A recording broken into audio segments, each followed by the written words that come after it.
And you are a surrogate. I only respond to the one sending you. I respond to your boss. You have no power. Angel tells Tungwarara.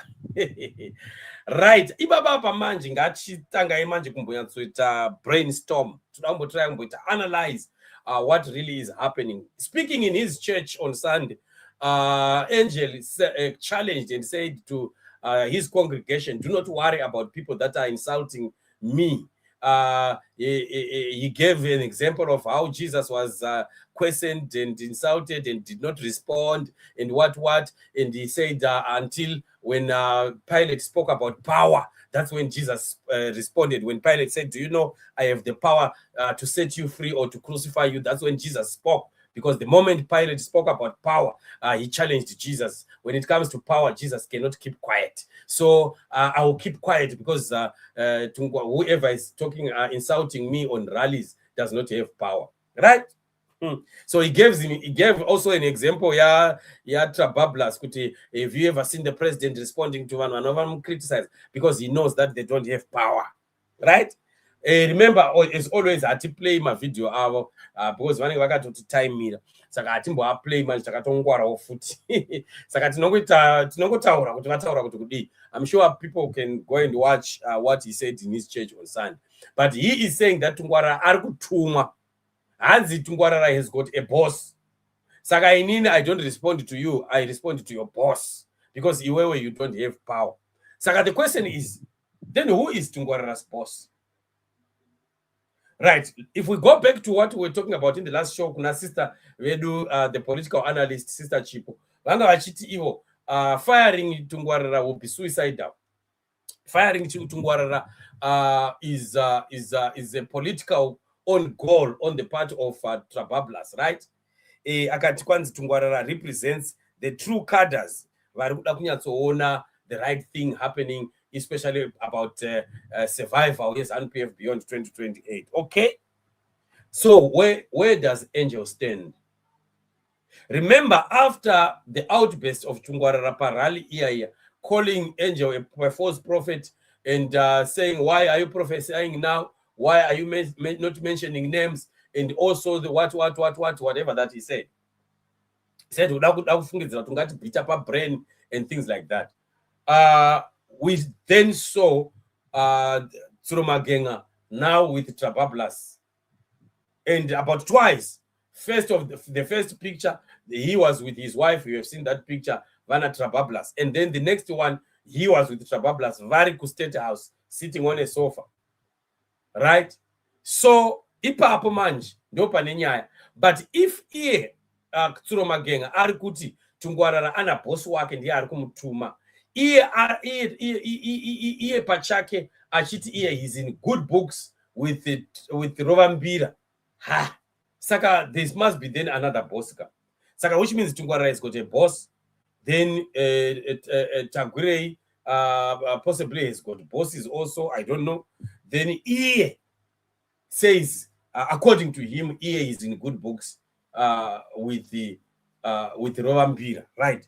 Saka kana zvakadaro, then it means if there is a boss for Tungwarara who is not Trabablas, then who is that boss? And is that boss going to win? And what is the relationship between the boss Tungwarara na Trabablas? If Iye Angel claims kuti he is in perfect books with Trabablas, who is Tungwarara's boss? So, which means the possibility which Tungwarara can be thrown under the bus is very high, depending with the boss and the agenda of the boss who is sending Tungwarara. If the boss of Tungwarara respects Trabablas, why should that boss allow Tungwarara to attack Tsurumagenga when Tsurumagenga is in perfect relationship with the Rovambira wacho? Muri kuiona puzzle yacho yatiri kudhila nayo panapa. Tunomboisa Tagurei kunze uko, because Tagurei is a man of his own uko neteam rake. But boss uyu ari kutuma Tungwarara cannot be Tagurei, obviously. Saka, who is he? Who is he? And remember, in the past days, we've been talking about issues pertaining to the fight that was happening from right inside the house, the family yatrabablas yacho, where the possibility of a boss watungwarara being Akudi Aku and the boys. But now, do you think Kuti Tsuromagenga can really attack the Tungwarara's boss if Tungwarara's boss is Akudi Aku or the twins or whatever? Can that happen? It can't. It can't. I can't see how Angel can go in between Rovambira and his wife and his children and separate those and attack those ones on behalf of Rovambira.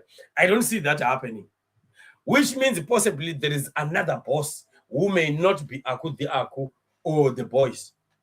So who is that one? Something is fishy. Something is wrong somewhere. But when you look at the general sentiments of most of the ZANU-PF people, Varikuti Tungwarara represents the right side, the correct side. But Angel Arikuti ana boss wake arikumtuma, iye ana power. Saka ndiani manje? Hands it could be Chiwenga na Braem. Hands it could be Chiwenga. I don't think it can be Chiwenga, because do you really think this guy can be presidential advisor? Achishandisa budget iri kubuda mu office ya Trabablas asi achishandira General Chiwenga and Trabablas not knowing it. I don't think so. I'm going to fast on the prophecy story. I think Tungwarara is correct, because anoziva kuti vese na papa dzani imbavha dzegold yeti vanoda kuzviita kunge vanoprofita sterek umbavha nechiprofita hazvina kana link. Yeah, I do agree with you there. But isusu tiri kubvunza mubvunzo kuti who then should be the boss attempted? Ndiani? And the boss wachona, according to Tsuromagenga ati iye boss wako is the one that has power. Iwewe hauna power. I don't respond to you, I respond to your boss. So I don't think tempted this boss can be general. Azviti iye ari advisor. Yes. Pana Manize, I could agree there. I could agree with possibly the boss could be Manize. Yeah, Manize would do. Yes. It would make sense kana akaita Manize. But manje problem je kuti Manize is also vying for the position. Manize is against Trabablas bringing Vanamafiki Zolo to take over. Right?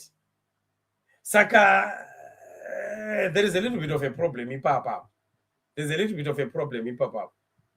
But tinoziva edu season yatiri yakanaka. Hakuna chinoramba chakavigwa. Hakuna ntoinga ezafishwa forever.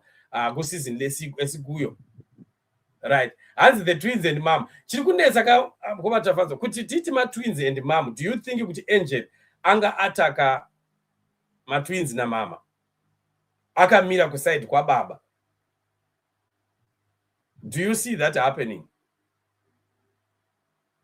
Because kana achituka tempted achiti wa una power, I would rather respond to your boss, not you. And isusu ati respond because tine power, ndosaka uchiona president ava respond kuma critics ava, he remains quiet because vari kutaura vacho vanenge vasina power. We will only respond when your boss speaks. Iye ari kupaint a picture yekuti iye naRovambira they are in perfect books. Then the boss ozoita akuna mama na twins andiziva pane something chiri very clear. Minister Otile vari kuti ari kungoreva kuti kana boss ari ruka saka anoteerera zvabuda mukanwa maruka direct ndizvo anoita respond to. Okay, but iye atozviisa kuside kwaruka kwacho kudhara. Iye ari kutodeclare kuti ini naruka tiri mu one saga. Muri kupanzwisisa? Tiri mu one saga. Saka he cannot insult Trabablas through Tungwarara. He is in perfect books na Trabablas.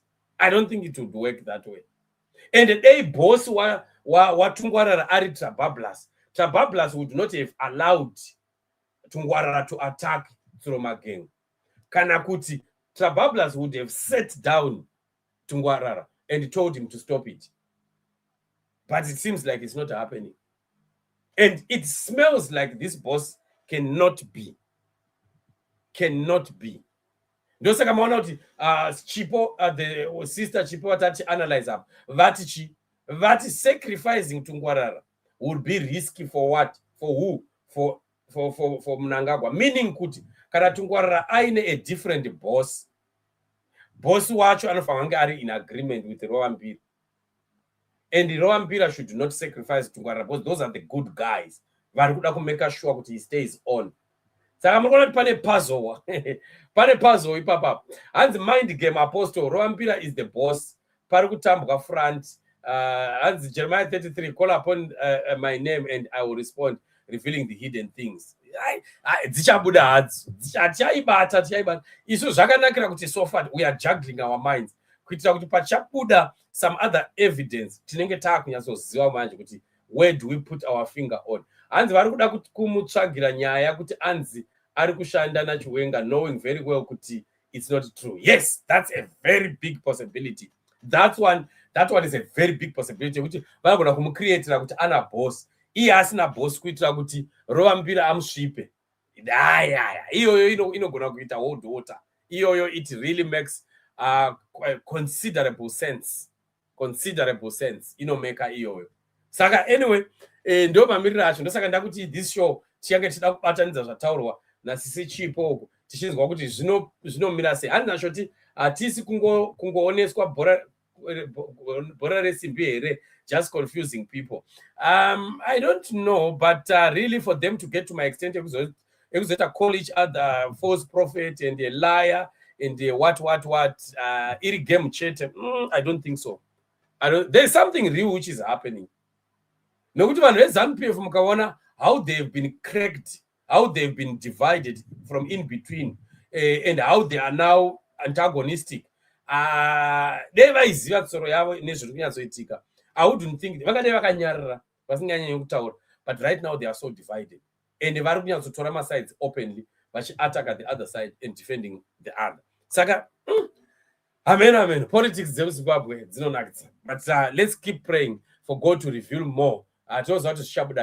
More of our prayers are going to release and reveal whatever it is that is hidden behind the scenes. Saka ininewe atambechinamata. Let's keep on praying.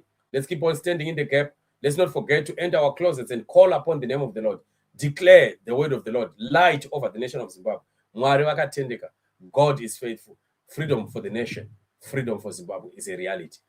Thank you once again, family, for joining me on the show. Let's meet tomorrow. I'm sure tomorrow we could go back to the book of Romans.